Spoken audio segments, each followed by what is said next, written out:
Today show, in particular General Petraeus, the Iraqi commander.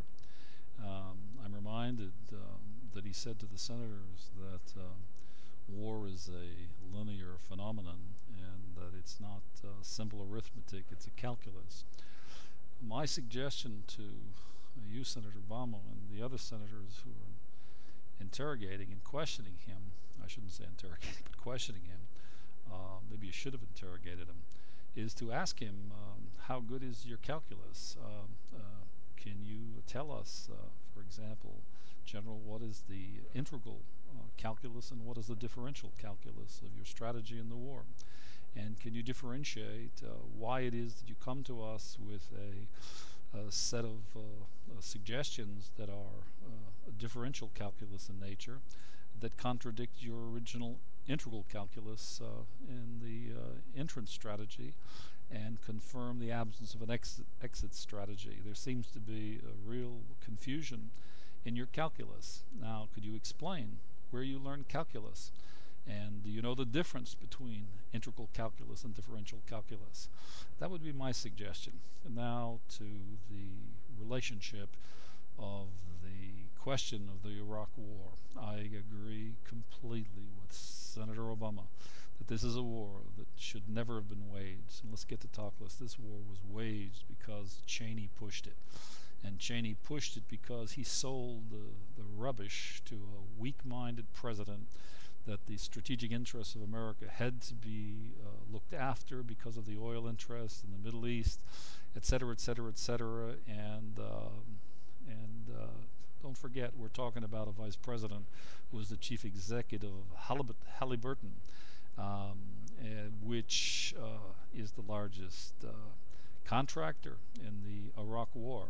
So this is not a vice president. He would never be my vice president. This is not a vice president that's ever going to be endorsing or promoting the withdrawal of American troops.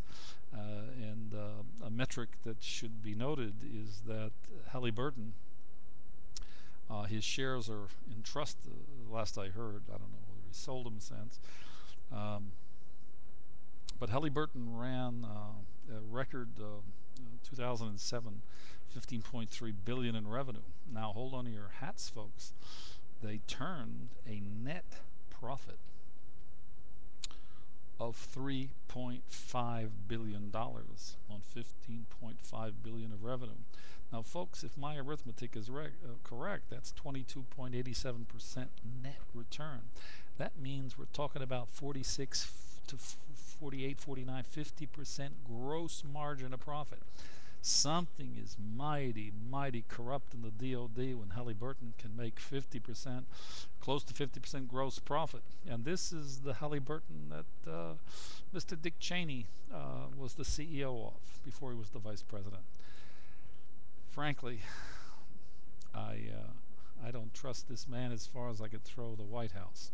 But having said that, now let's talk about the General Petraeus's calculus. His calculus is about as warped as Dick Cheney's. Here again, the bias of Wall Street to Main Street is getting very particular and very obvious in terms of the personalities involved. So let's not be too judgmental. These are people running after the American dream. And Barack Obama's American dream is participatory and sharing and caring and looking out. It's giving to receive. It's exile, which is, by the way, Barack has collapsed. Now, having said all of this, the exit strategy, focus like a laser on the exit strategy and question them, and you will find out that Petraeus and all the others, their rubbish about war is a calculus. The guy talking doesn't have a clue, in my opinion, of what is the fundamental difference between integral and differential calculus and the analogy of its applicability to war. But having said that, there are other superficials that could be gone into, but I won't go into that because it may imply personal judgment. I don't want to do that. You're right. In the war, get the soldiers out of there. And now for the most particular issue of the falsehood of the war in Iraq. It was waged because, again, I repeat, of the strategic oil interests and the vital nature, the perceived vital, essential nature of those strategic interests to the American economy. The fact of the matter is that the American economy running on cheap oil is a delusion. It's over, it's finished. Oil ain't going anywhere but up to $200 a barrel. And further, the bottom line is the new structure fundamentally of the American economy will reduce demand massively for oil. The new economic paradigm, the integration of labor, is the plan and program for 2009 and beyond of President Obama. It will implement world-class global technological infrastructure, creating tens of millions of jobs, beginning at the end of year one and running at the rate of tens of thousands of sustainable domestic content jobs in America, and peaking out in years 11 and 12 at full employment. Bell curve reaching econometrically full employment in years 11 and 12. And the elimination of the national debt in the out years of 16 to 18, having eliminated the trade deficit, the Social Security deficit, and the national deficit. And by the out years of 20 to 22, amortizing the entire debt of the supply side project of the world-class global technological infrastructures development, which will have paid off entirely the project. The currency will have tripled in value by years 16 to 18. The average indexed income of Americans will have doubled by year 10 and 11 and tripled by years 18 to 19. There will be full employment. This project will reach out and provide massive surpluses.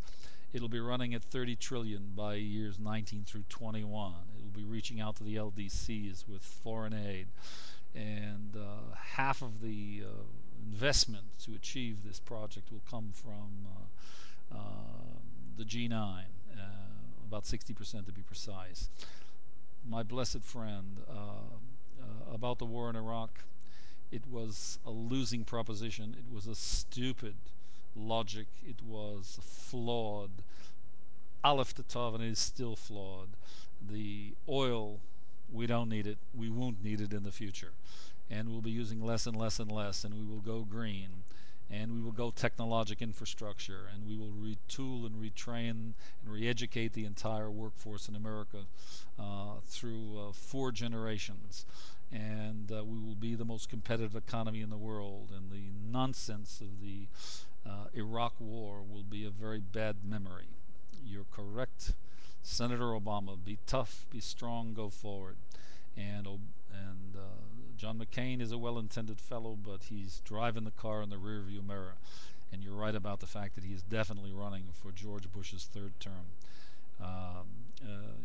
The angry little girl that you run against, she's on her way home. And John, you will gently show him the way to the back to Arizona. Send him back first class, though, because he's a good soul. And we love you and we bless you, and Michelle and the girls. And as far as the Today Show goes, it was a mixed bag, this interview. Check the Petraeus's calculus. He's not exactly a mathematician from all I observe. Having said that, we thank you from Yerushalayim. I'm Yehoshua Ya'acov. Blessings. Shalom. Thank you for listening.